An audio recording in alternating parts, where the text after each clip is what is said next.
Oh, that's the shape of the negative charge. All the electric field lines, they are going inward. And of course, still, the density is much higher, closer to this charge, and much smaller, away from it. See? Those lines are very good to show you the shape of the field, but they have a few properties. I don't want to spend time to write them down on the board. A few of them. First one, those lines are imaginary, not real. People created them, just try to have a kind of a convenience to describe the field, okay? Those lines are imaginary. Secondly, those lines, see, always going out from positive charge, right? Always going out from positive charge. And this picture, those lines always going in to the negative charge. That's the second property, okay? Field lines always coming out from positive charge and coming in to the negative charge. And number three, the line density tells how strong the field is. High density, strong field. Low density, weak field. But you need to put down something to explain the density. The line density means what?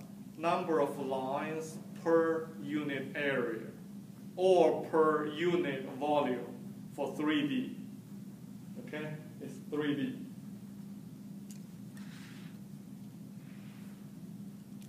Okay? There is another property I want to show you here. What was the third property? Number one's per unit area. It's basically the line density tells how strong. You can draw the picture about single charges. How about you have a pair of charges? One is positive, one is negative. They will react to each other, right? They will attract each other. So what's the shape of the field between them? How the two fields are acting. According to the second property, the field line always going out from positive and coming into the negative, right? Therefore, if you draw a straight line between them, what's the direction of this line? Towards the negative. Of course, goes this direction, right? Going out from positive, going into the negative. How about this position? What's the field direction?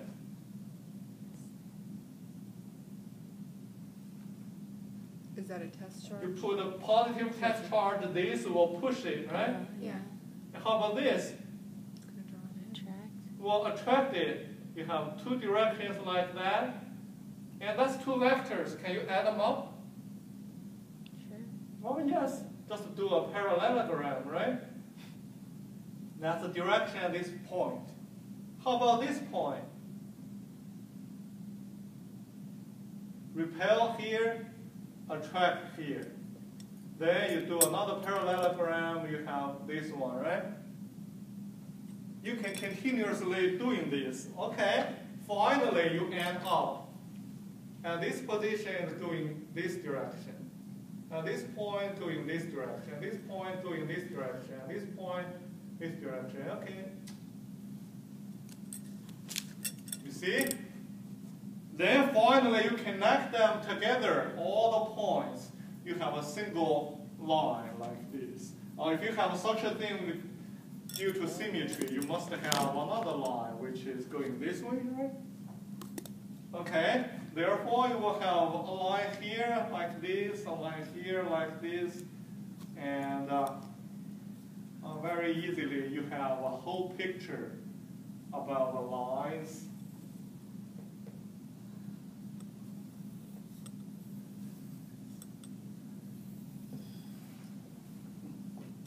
You see?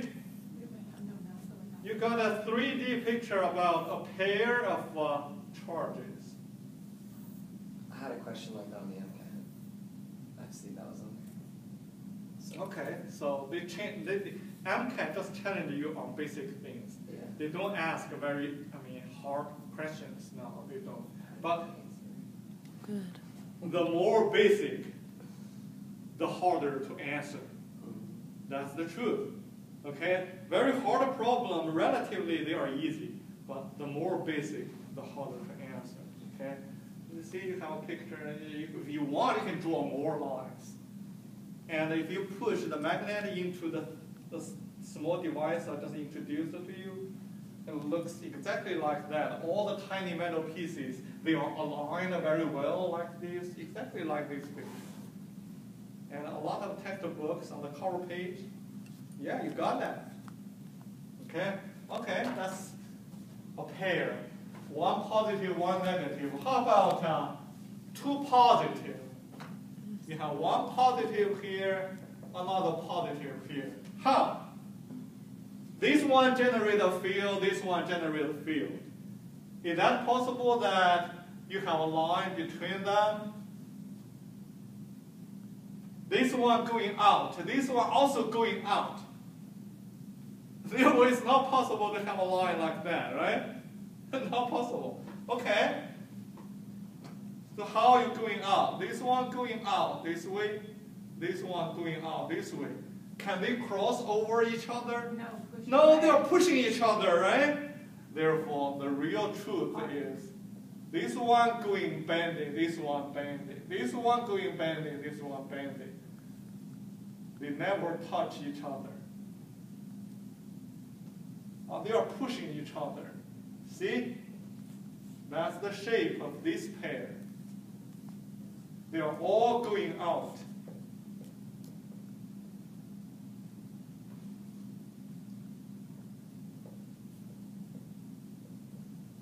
You see, this picture clearly shows you how they push each other. Okay? Now how about I change these two charges to both negative? What do you want to change if they are both negative? The shape still is when they push each other, right? What is changed?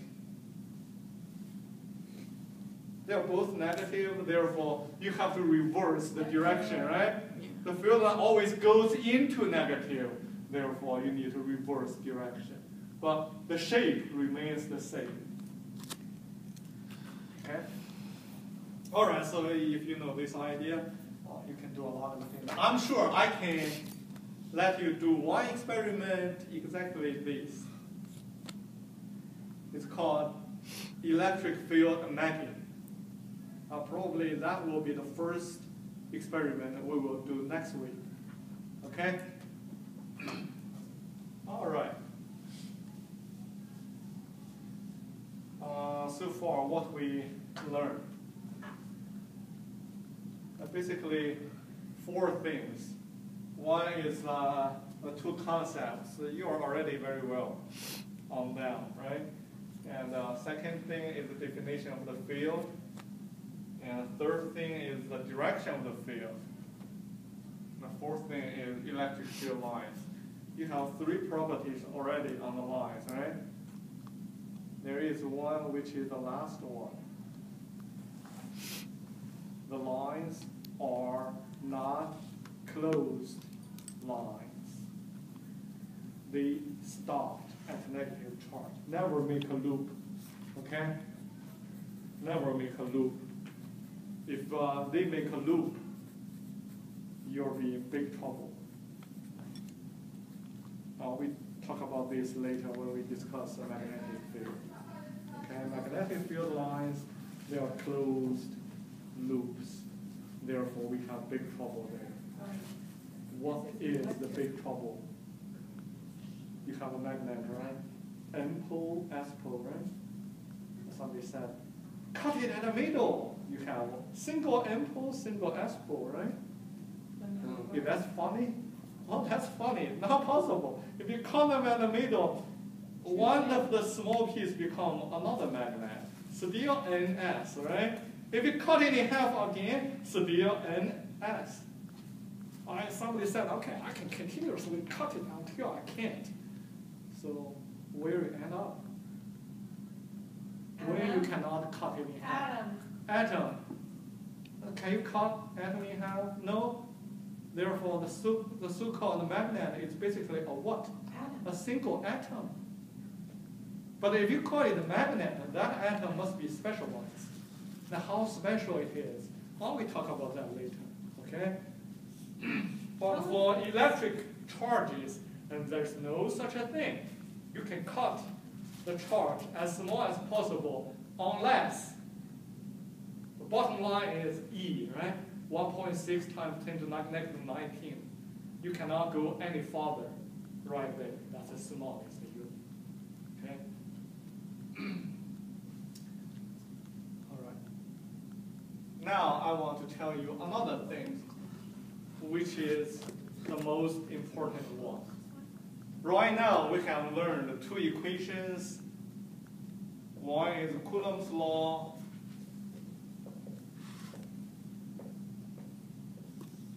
One is electric field. Both equations, I wrote them in the singular form. I removed the vector sign, okay? What I want to tell you is that this equation are the same equation. no, they are not the What did same. you say? If they are the same, I don't have to define it. Definition means something new. All right, the thing is, when you can use this equation, when you can use this equation, can you use it anywhere in the universe? With the top one, I thought you could only use on the Earth because that has K. Like you have to be on the surface of the Earth. Out of the Earth in the universe, Coulomb's law not valid? Not valid, but K might be different. I don't know even what K is. It's constant. Oh, that's a very brave guess. Okay, anything else? You see, Newton's second law, I told you before, it's not a law can be used any situation, right? Right. What's the condition for that? When you cannot use Newton's second law to solve a problem. Newton's second law is not in space. You have to be on Earth.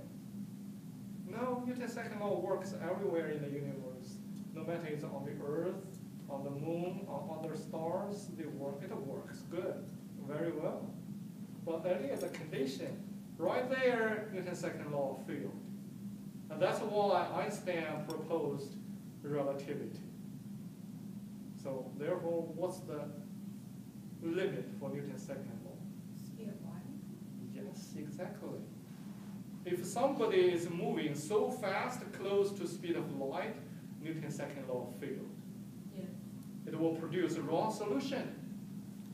Didn't they try just recently to prove that wrong with that new particle that travels faster? I think somebody is crazy. He must be wrong. I don't know. I read it in a magazine, The Airplane. Yes, I read that too. That's a crazy idea, not possible.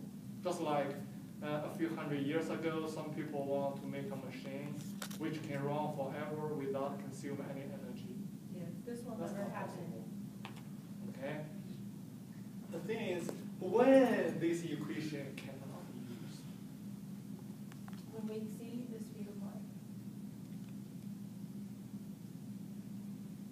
no, that's beyond the problem. Because electric field, like what we discussed before, two charges here, if you put them down there, the force right there in no time, which means the electric field acts as fast as the speed of light, right? Therefore, this equation has nothing to do with that because the field is already acting too fast. Okay, I show you a picture here. For this simple question, if we have two small dots, this is Q1, this is Q2, you can use this equation